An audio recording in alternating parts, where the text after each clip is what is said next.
Hello guys, आज हम start करेंगे हमारा एक नया टॉपिक जो कि कहा जाता है कि 12th में बहुत ज्यादा डिफिकल्ट है। बच्चों को इसके लिए बहुत ज्यादा डराया जाता है कि बहुत ज्यादा इकोनॉमिक्स में डिफिकल्ट पार्ट है, क्योंकि एक्चुअली ये मेरा हमारे बुक का ये फर्स्ट पार्ट होता है न्यूमेरिकल पोर्शन का, और काफी ज्यादा ब्रॉड कॉन्सेप्ट है इसका। इसके बाद इसमें हम लोग कई सारी चीजें पढ़ते हैं, इकोनॉमी के बारे में कई सारे टॉपिक्स पढ़ते हैं। इस वजह से बहुत ज्यादा इसको बोला जाता है कि ये हमारे लिए बहुत ज्यादा डिफिकल्ट टॉपिक होता है।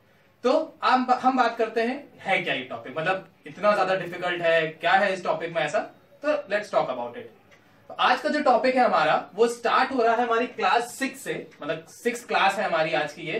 तो जब भी आपको नेशनल इनकम पढ़ना हो तो देख लीजिएगा कि आपने स्टार्ट उसको क्लास 6 से ही किया हो, 6th क्लास ही आपने देखी हो, क्योंकि यहीं से हमारी नेशनल इनकम स्टार्ट होती है। तो आज का जो टॉपिक है हमारा वो है हमारा नेशनल इनकम। अब इनकम तो हम सबको पता है क्या होती है। जो भी पैसा हम कमाते हैं, मतलब अपनी सर्विस को रेंडर करके, गुड्स को बेच के, या किसी भी चीज के बदले में जो हमें इनकम अर्न होती है। जैसे फॉर एग्जांपल मैं पढ़ा रहा हूं, मैंने किसी स्टूडेंट को पढ़ाया, उससे कोई पैसा मुझे मिला तो मैंने उसको सर्विसेज दी, बदले में उसने मुझे फीस दी, तो वो मेरी इनकम हो गई। अगर मैं कोई एक प्रोड्यूसर हूं, मैंने कोई गुड्स प्रोड्यूस करे, मैंने उन गुड्स को बेचा मार्केट में, उस गुड्स को सोल्ड करने से मुझे जो पैसा मिला वो मेरी इनकम हो गई। इन शॉर्ट, आप कोई भी गुड्स या सर्विसेज किसी को रेंडर करते हो या सोल्ड करते हो तो उस चीज के बदले में आपको जो भी इनकम अर्न होती है वो मेरी क्या कहलाती है? फैक्टर इनकम या फिर इनकम। तो इनकम के बारे में तो हम सभी जानते हैं क्या होती है। हम लोग बात कर रहे हैं यहाँ पे नेशनल इनकम की। नेशनल इनकम क्या है हमारी? जब हम लोग बात करते हैं हमारी पूरी होल नेशन की, होल नेशन का मतलब क्या हो गया? जब हम बात कर रहे हैं अपनी पूरी इकोनॉमी की या पूरी अपनी होल कंट्री की, तो हमारी पूरी कंट्री में इनकम कहां से आएगी, तो उसके बारे में जब हम बात करेंगे तो वो टॉपिक है हमारा नेशनल इनकम। अब पहली चीज, नेशनल इनकम होती क्या है, कैसे इसको डिफाइन करेंगे। अगर बात आ जाए कि भैया बताओ होती क्या है नेशनल इनकम, अगर आपसे किसी ने पूछ लिया व्हाट इज नेशनल इनकम या डिफाइन द नेशनल इनकम, तो आप क्या बोलेंगे? National income it is the sum total, क्या चीज है? Sum total of factor income earn by normal resident of a country during of an accounting year। तो यहां पे क्या चीज है हमारी नेशनल इनकम? क्या होती है?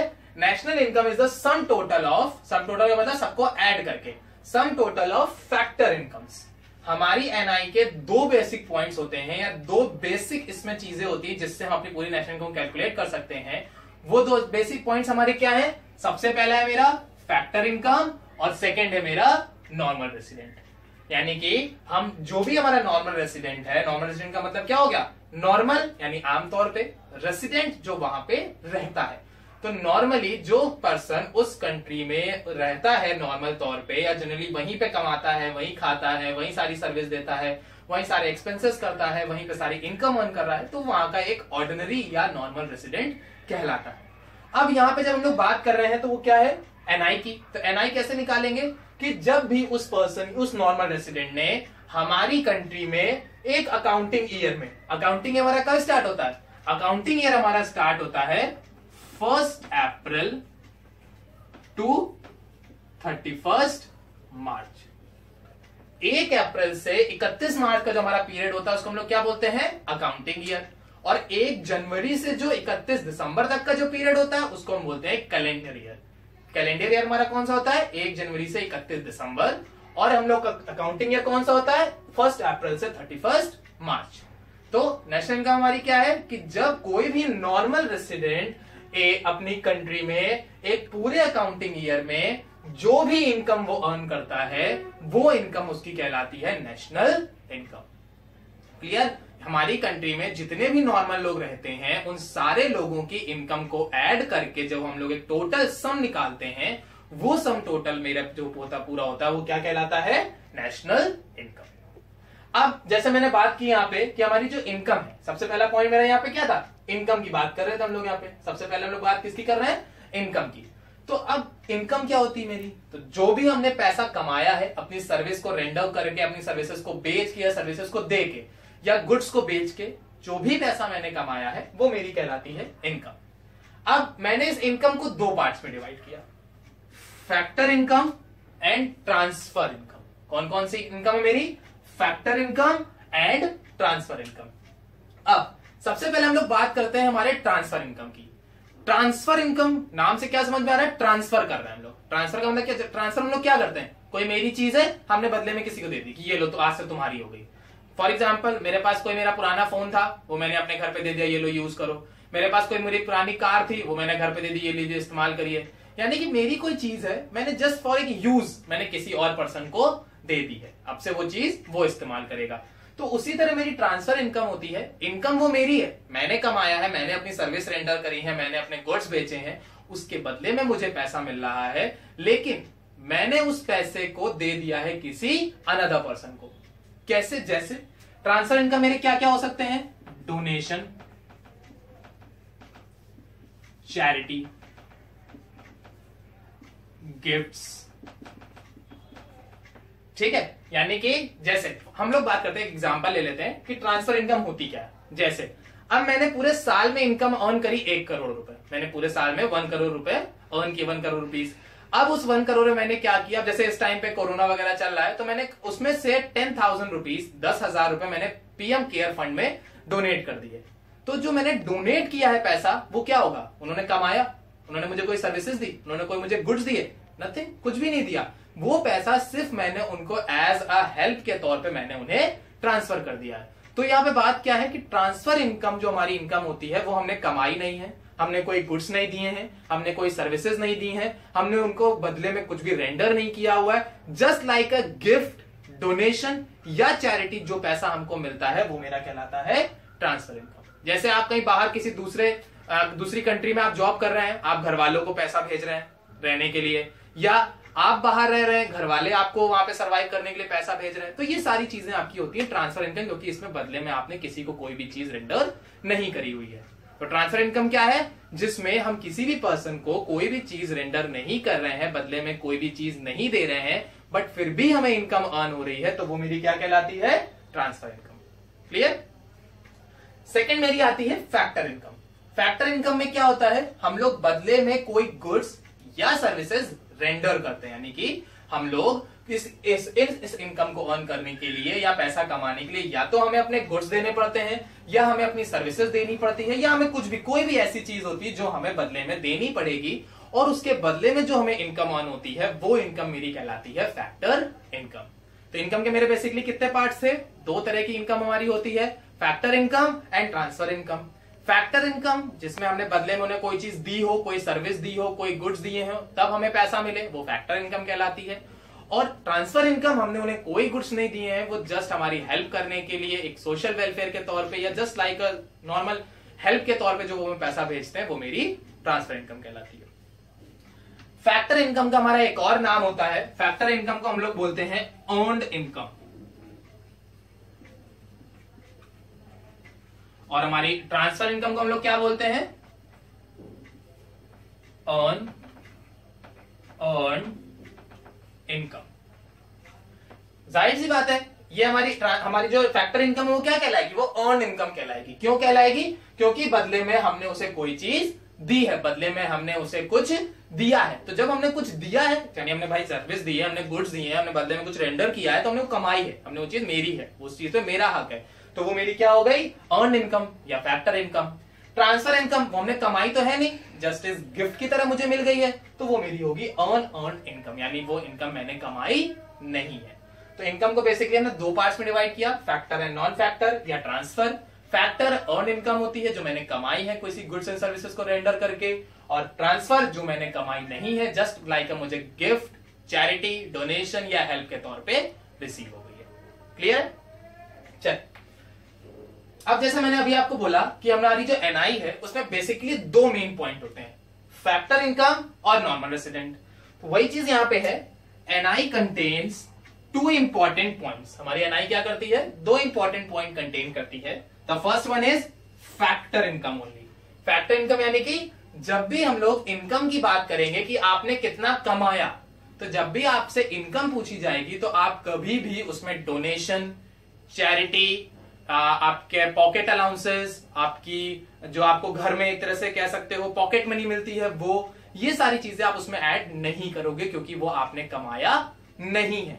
ठीक है, आप उसमें ऐड क्या करोगे कि जब आपने कोई गुड्स बेचे तब पैसा आया, आपने कोई सर्विस बेची तब पैसा आया, आपने कोई वर्क किया जिस पर आपको कमीशन अर्न हुई तो वो आपका हो गया। यानी इन शॉर्ट हम लोग बात करें तो हमारी इनकम में हम लोग सिर्फ उन्हीं चीजों को ऐड ऑन करेंगे जिन चीजों के बदले में हमें पैसा मिला हो। जैसे अगर हम लोग बात कर ले यहाँ पे तो क्या क्या चीजें आ जाएंगी, रेंट आ जाएगा।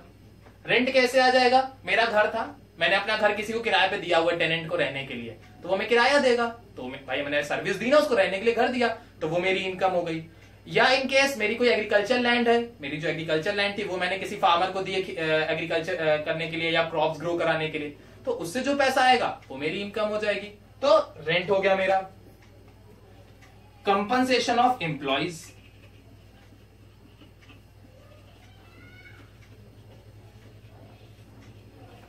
कंपनसेशन ऑफ एम्प्लॉइज का मतलब क्या हो गया, एम्प्लॉइज जो हमारे यहां पर्सन वर्क करते हैं, कंपनसेशन यानी बदले में हम उन्हें जो पैसा काम करने के लिए दे रहे हैं जैसे कि सैलरी या वेजेस। तो हम अपने एम्प्लॉइज को काम करने के लिए जो भी पैसा देते हैं वो उनका क्या कहलाता है, कंपनसेशन। कंपनसेशन यानी कि सैलरी एंड वेजेस की उन्होंने हमें सर्विस कोई रेंडर करी है, कोई सर्विस दी है और बदले में हम उन्हें कुछ पैसा दे रहे हैं, तो वो पैसा क्या कहलाता है, सैलरी या वेजेस।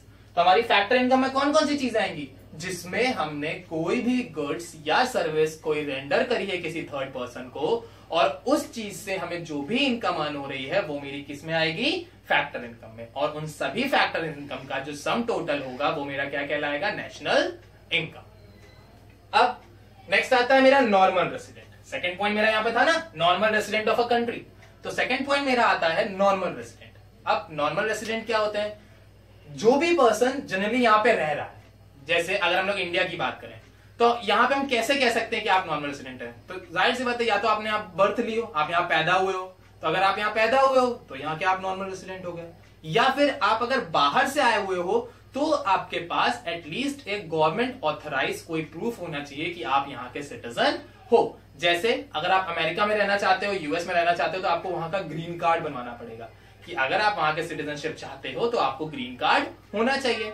उसी तरह इंडिया में है कि अगर आपको इंडियन सिटीजन होना है तो उसके लिए भी आपको जैसे for example Aadhaar card, pan card या इस टाइप की कोई भी चीजें आपके पास होनी चाहिए जिससे आप ये प्रूफ कर सको कि आप यहाँ के नॉर्मल सिटीजन हो।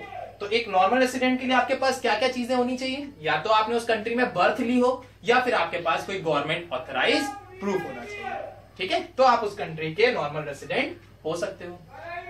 अब ये नॉर्मल रेसिडेंट होते कौन है, कैसे होते हैं या क्या करते हैं, तो नॉर्मल रेसिडेंट मेरे जस्ट एक ऑर्डिनरी रेसिडेंट की तरह होते हैं जो आम तौर पे मतलब जनरली हम लोग, या जैसे हम लोग हो गए, आप भी यहीं पैदा हुए हो, मैं भी यहीं पैदा हुआ हूं, हम लोग ऑर्डिनरी रेसिडेंट हो गए, या आपका जो बर्थ हुआ है वो अमेरिका में हुआ है लेकिन आप लोग शिफ्ट हो गए हो इंडिया में और अब आपके पास इंडिया के सारे डॉक्यूमेंट्स अवेलेबल हैं, तो भी आप यहाँ के ऑर्डिनरी रेसिडेंट ही कहलाओगे, क्योंकि अब आप यहीं पे रहते हो, यहीं पे कमाते हो, यहीं पे अपने सारी लिविंग्स अर्न कर रहे हो, यहीं पे सारी सर्विसेज इस्तेमाल कर रहे हो, तो आप इंडिया के ही एक नॉर्मल रेसिडेंट हो जाओगे। दूसरा क्या काम होता है मेरे नॉर्मल रेसिडेंट का, second thing, work for the economic interest lie in that country.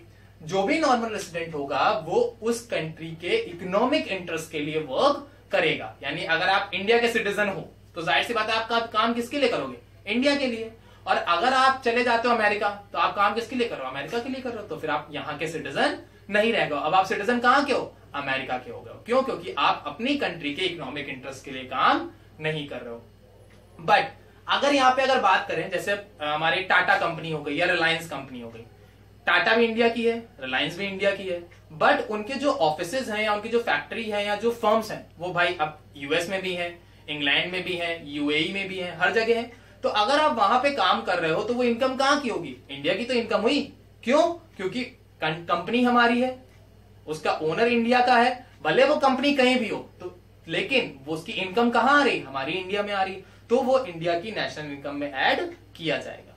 फिर से समझ लीजिए इस चीज को, कोई भी कंपनी जिसका रजिस्ट्रेशन इंडिया में हुआ है या कोई भी कंपनी जो इंडिया की कंपनी है बट उसकी एक ब्रांच फॉरेन में खुली हुई है, उस ब्रांच से जो भी इनकम अर्न होगी वो हमारी नेशनल इनकम में ऐड की जाएगी, क्योंकि वो हमारी इंडिया में ही आएगी।